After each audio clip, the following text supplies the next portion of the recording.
I transferred to Langford Academy halfway through the year. The place had a reputation for being one of the best private schools in the country. It was old, prestigious, and expensive. It was a fresh start for me, or at least that's what I told myself. My parents had pulled strings, sent me off, and I didn't have much of a say in the matter. Langford stood at the top of a hill, with ivy-covered stone walls and towering Gothic architecture casting long shadows over the grounds. The school felt more like a medieval castle than a place for learning. Its hallways lined with paintings of long-dead headmasters, and their eyes seemed to follow you as you walked past. On my first day, I tried to take in everything at once. The sprawling campus, the impressive classrooms, the students with their perfect uniforms and perfect posture. It was all so overwhelming. But it was not long before I heard whispers about the curfew. It started small with an offhand comment from a senior, a passing joke between students in the dining hall. During orientation, all the new students were handed a piece of paper. It read, "Dear students, it is of the utmost importance that the following rules be followed strictly. Rule 1. All students must lock their dorm room doors before 10 p.m. Rule 2. Under no circumstances must the doors be opened before 6 a.m. the next morning. Rule 3. All windows and curtains within dorm rooms must also be closed before 10 p.m. Rule 4. No matter what you may hear coming from the other side, do not open the doors or windows. Once again, we ask that these rules be followed with the utmost strictness. Thank you." As I exited the assembly hall, I was looking at the piece of paper handed to us with these weird rules, and I unknowingly said, "Man, this is some weird shit." "Make sure you're in your room by 10 p.m., one of the older boys said to me, his voice low. "Lock the door and don't look out the window, no matter what." "Is this some kind of prank?" I asked him, raising an eyebrow. He didn't smile, but said, "No, it's just how things are here." Okay, I guess." I told him and walked away, giving him a look like he was crazy or something. That night, I headed to my dorm room, trying to shake off the unease that had settled in my gut. My roommate, Alex, was already there, sitting on his bed, typing away on his laptop. He glanced up as I entered the room. "Hey, you must be the new guy," he said, offering a polite but tired smile. "Yeah, I'm Ryan," I introduced myself, tossing my bag onto my bed. "And you are?" I asked. "I'm Alex," he said, then paused. "You've heard about the rules, right?" I rolled my eyes. "Yeah, someone already warned me. Is it just something you guys do to mess with the new students?" His expression hardened. "It's not a joke. Don't break the rules. Seriously." There was something in his tone, something that made my skin prickle. I wanted to ask him more, but he stood up and started pulling the curtains closed on his side of the room. I glanced at the clock. It was 9:50 p.m. "You should do the same," Alex said, pointing to the curtains on my end, as he locked the door. "You don't want to find out what happens if you don't," he said with a serious expression on his face. I frowned, but did as he said, pulling my curtains shut. It all felt a bit much, like a weird ritual or something, but the look on Alex's face told me he wasn't messing around. As the clock ticked closer to 10 p.m., the atmosphere seemed to grow heavier. I lay down in bed, staring up at the ceiling, trying to convince myself that this was all just some elaborate tradition or initiation, something the upperclassmen used to keep the new students in line. Alex didn't say goodnight. He just turned off his bedside lamp and lay down, pulling the covers up to his chin. I could see the faint glow of his phone screen from his bed, but he stayed silent. I focused on the clock. I couldn't help but ask, "So what happens after 10 p.m.? What's the deal with that?" He sighed, barely turning his head to look at me. "Sometimes you hear things, voices, knocking. Whatever you do, don't open the door or look out the window, no matter what." "What kind of things?"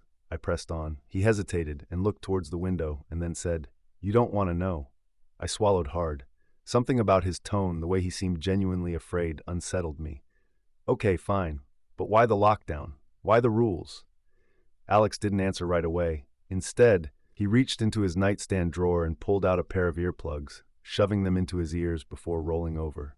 That was it. Conversation over. I lay there, staring at the ceiling, trying to ignore the creeping anxiety building inside me. It was probably nothing, I told myself.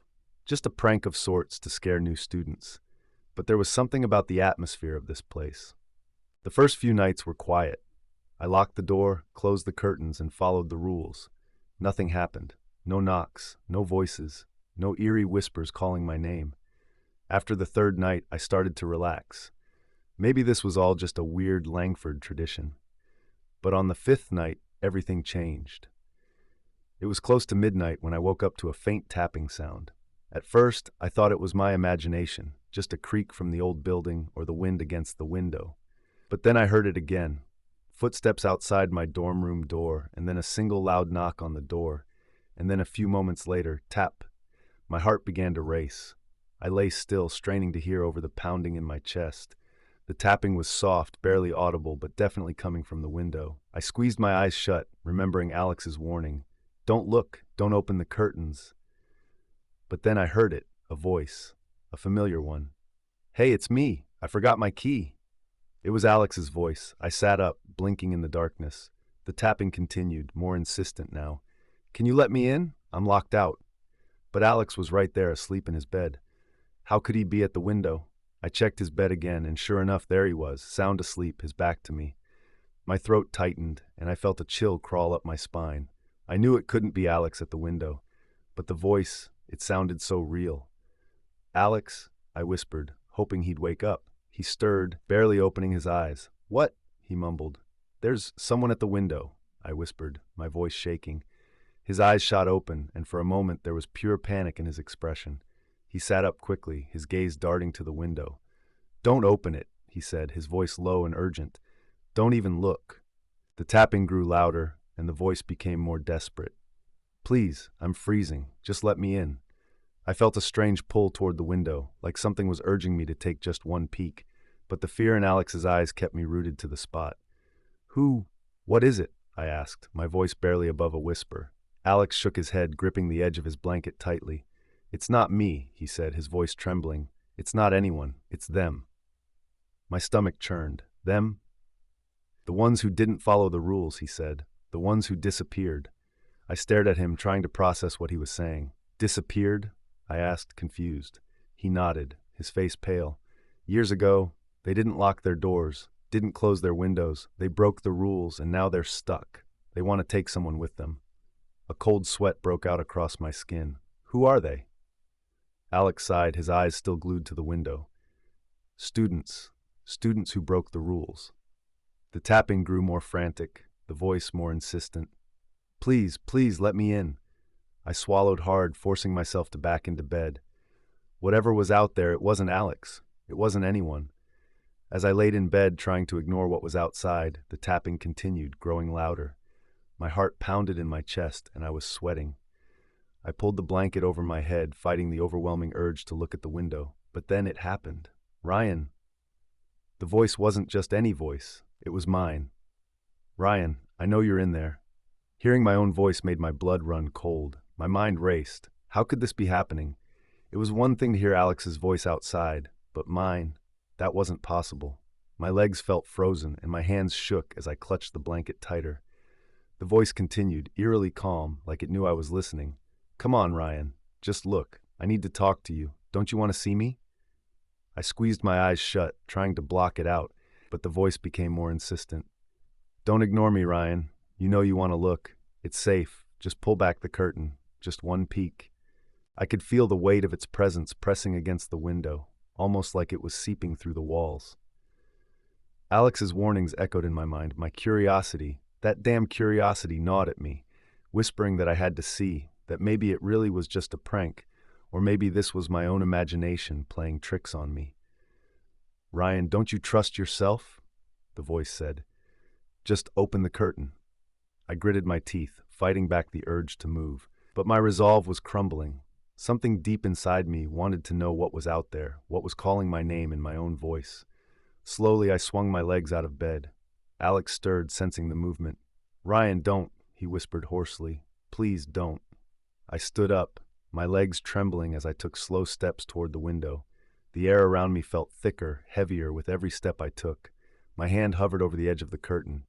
Ryan, stop, Alex hissed. He was sitting up now, his eyes wide with terror.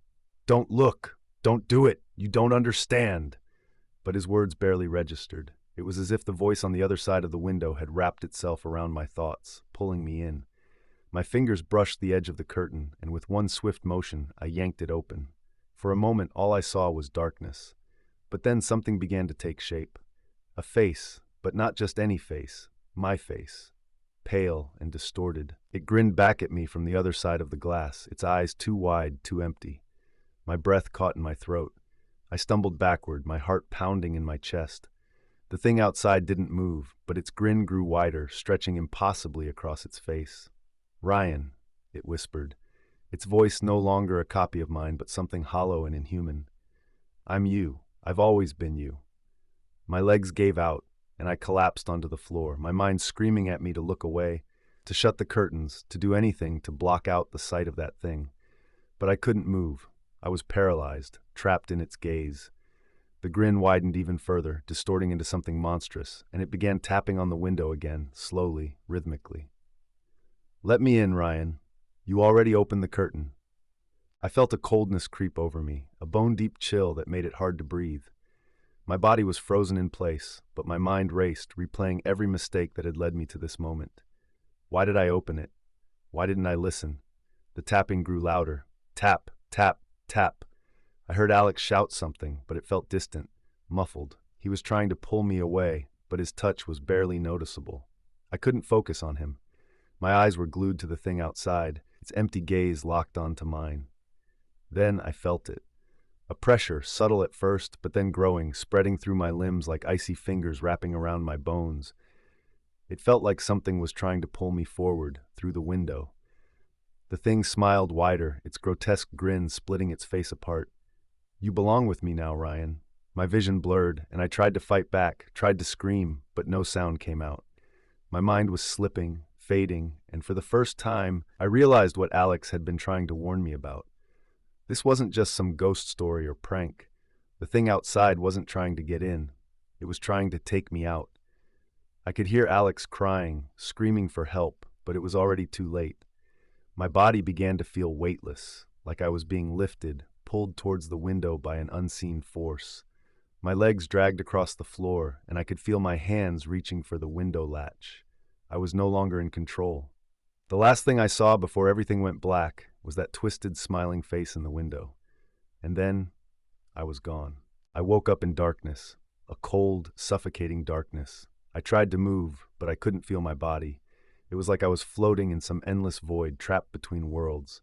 And then I heard it. A tapping. Soft at first, but then louder. Tap, tap, tap. It was me. I was outside, knocking, waiting for someone to let me in, waiting for the next student to ignore the rules, to open their curtains and look into the void. I called out, my voice a hollow echo. "Hey, it's me. Let me in, please." But no one answered.